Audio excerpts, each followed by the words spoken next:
महाभारत में जब पांडव 13 सालों के लिए वनवास गए थे तो उनके सामने सबसे बड़ी समस्या थी भोजन।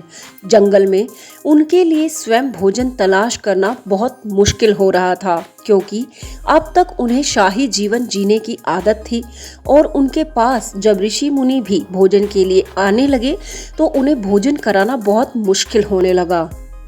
ऐसे में युधिष्ठिर को एक चमत्कारिक बर्तन मिला जिससे उन्हें कभी भोजन की कमी ही नहीं पड़ी। ये चमत्कारिक बर्तन क्या कहलाता था, इसकी क्या शर्तें थी और इसके चक्कर में उन्हें कौन सी समस्या का सामना करना पड़ा था जो दुर्योधन ने जानबूझकर खड़ी की थी।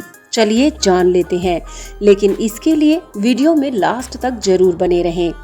इस भोजन पात्र से न केवल पांडव मनचाहा भोजन करते थे, बल्कि उनके पास आने वाले सैकड़ों ऋषि मुनियों की भी पूरी आव भगत करते थे। बिना भोजन खाए उन्हें जाने नहीं देते थे। उस दिव्य बर्तन से प्राप्त भोजन भी ऐसा होता था कि सभी मेहमान और ऋषि तृप्त होकर ही उनके पास से जाते थे। युधिष्ठिर को आखिर ये दिव्य पात्र कैसे मिला, इसमें ऐसा क्या था कि कभी भोजन की कमी ही नहीं पड़ी। इसके पीछे की कहानी बेहद ही रोचक है। और जब पांडवों का वनवास खत्म हुआ और उन्होंने इसका क्या किया होगा, चलिए जान लेते हैं। दरअसल जब पांडवों के वनवास के समय ऋषि मुनि विश्राम और भोजन के लिए उनकी कुटिया में आने लगे तो द्रौपदी के समक्ष सबसे बड़ी समस्या भोजन बनाने की थी। तब उन्होंने एक दिन परेशान होकर युधिष्ठिर से कहा कि इस समस्या का निदान करें। तब युधिष्ठिर को धौम्य नामक पारिवारिक पुजारी ने सूर्य उपासना का रास्ता बताया और युधिष्ठिर ने उसे मानते हुए जल में खड़े होकर सूर्य देव की तपस्या प्रार्थना शुरू कर दी और कई दिनों तक वे इस उपासना को करते रहे। ऐसा करते हुए जब कई दिन बीत गए तब सूर्य देव उपस्थित हुए। तब उन्होंने युधिष्ठिर से इस तप को करने का कारण पूछा। तब बहुत ही सकुचाते हुए युधिष्ठिर ने उन्हें अपनी सारी समस्या बताई और उसका निदान करने को कहा। तब भगवान सूर्य देव ने युधिष्ठिर को एक चमत्कारिक पात्र दिया और कहा कि अब से उन्हें वनवास के दौरान न केवल खुद के भोजन की कभी चिंता करनी पड़ेगी, बल्कि वहां जितने भी मेहमान उनके पास आएंगे उन्हें भी वे दिव्य भोजन करा सकेंगे। इतना सब कहकर उन्होंने युधिष्ठिर को एक पात्र दे दिया और इस पात्र को अक्षय पात्र कहा जाता है। लेकिन इस पात्र के लिए सूर्य देव ने कुछ कड़े निर्देश भी दिए थे।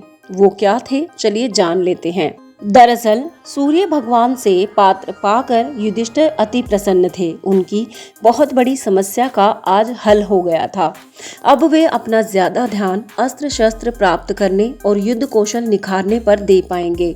वे इस पात्र को लेकर जाने लगते हैं। तभी सूर्य देव उन्हें कहते हैं कि इस पात्र से केवल तब तक खाना मिलेगा जब तक द्रौपदी भोजन नहीं करती। एक बार जब द्रौपदी अपना भोजन समाप्त कर लेंगी तब ये पात्र भोजन उपलब्ध नहीं कराएगा। लेकिन जब द्रौपदी का अन्न ग्रहण नहीं होगा तब तक इस पात्र से हर रोज और हर प्रहर अनंत मात्रा में भोजन उपलब्ध कराता रहेगा। इस पात्र से उन्हें अन्न, फल, साग सब्जी सब प्राप्त होगा। इस तरह पांडवों की भोजन की समस्या का हल हो गया था। लेकिन दुर्योधन को कहीं ना कहीं ये जानकर अच्छा नहीं लगा।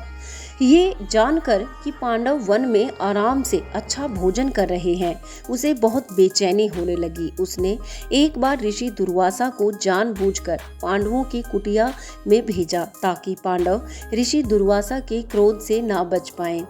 दरअसल एक दिन पांडव और उसके बाद द्रौपदी अपना भोजन समाप्त कर लेते हैं। तभी ऋषि दुर्वासा पांडवों से मिलने आते हैं। उनके साथ उनके बहुत सारे शिष्य भी आए थे। उन्होंने तुरंत आते ही खाना खाने की इच्छा जाहिर की थी। तब द्रौपदी बहुत ही चिंतित हो गई और अब भोजन कैसे तैयार किया जाए ये सोचने लगी। तब ऋषि दुर्वासा ने द्रौपदी को भोजन तैयार करने का समय देकर नदी में स्नान करने की बात कही और कहा कि मैं और मेरे शिष्य स्नान करके भोजन ग्रहण करेंगे। अब समस्या में पड़ी द्रौपदी ने श्री कृष्ण से मदद मांगी। कृष्ण वहां प्रकट भी हो गए और उनसे वही अक्षय पात्र लाने को कहा। उसमें एक चावल का दाना शेष था। श्री कृष्ण ने उसे खा लिया। उसके बाद उन्होंने कहा कि उनका पेट तो इस चावल के एक दाने से ही भर गया है। द्रौपदी, अब तुम बिल्कुल चिंता ना करो, ऋषि दुर्वासा और उनके शिष्य अब नहीं लौटेंगे। और हुआ भी ऐसा ही। जब ऋषि दुर्वासा और उनके शिष्य स्नान करके बाहर निकले तो उन्हें ऐसा महसूस हुआ कि उन सब का पेट बहुत भरा हुआ है। वो लोग नहाकर सीधे ही चले गए। इस तरह द्रौपदी पर से ये विपदा भी चली गई। दरअसल दुर्योधन ने पांडवों के आसपास अपने गुप्तचर छोड़ रखे थे।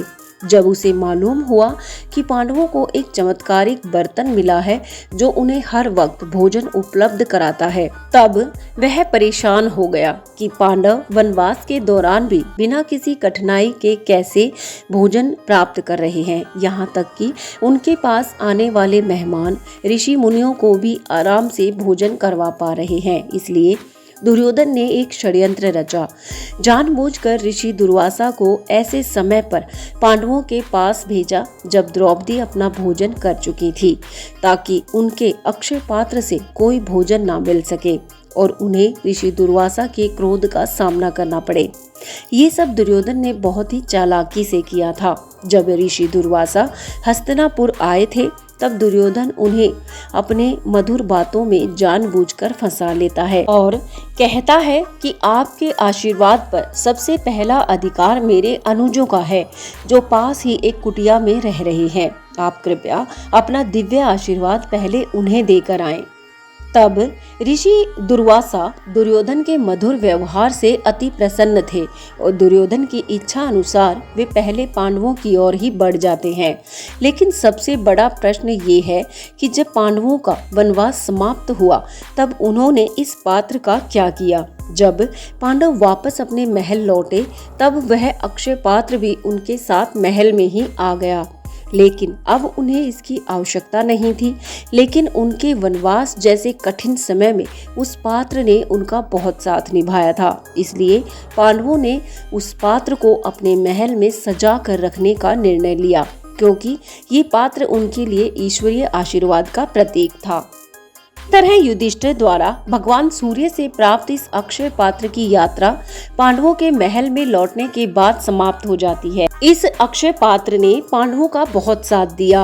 इस अक्षय पात्र की वजह से पांडवों का बहुत ही कीमती समय भी बचा। उन्होंने इस कीमती समय को अस्त्र शस्त्र प्राप्त करने और तपस्या करने में लगाया, ताकि उन्हें ईश्वरीय आशीर्वाद प्राप्त हो सके और आगे चलकर महाभारत युद्ध में ये अस्त्र शस्त्र उनके बहुत काम आए। इस पात्र ने कहीं ना कहीं द्रौपदी की बहुत बड़ी समस्या को भी हल किया था, क्योंकि एक नारी के लिए अपने परिवार का पेट भरना बहुत ही बड़ी जिम्मेदारी होती है और इस पात्र की वजह से द्रौपदी इस कार्य को बखूबी कर पाई। आपको ये प्रसंग कैसा लगा कमेंट करके जरूर बताएं और ऐसे ही ज्ञानवर्धक वीडियोस के लिए चैनल से जुड़े रहें, इसे सब्सक्राइब जरूर करें। यहाँ तक वीडियो देखने के लिए आपका बहुत बहुत धन्यवाद। जय श्री कृष्णा।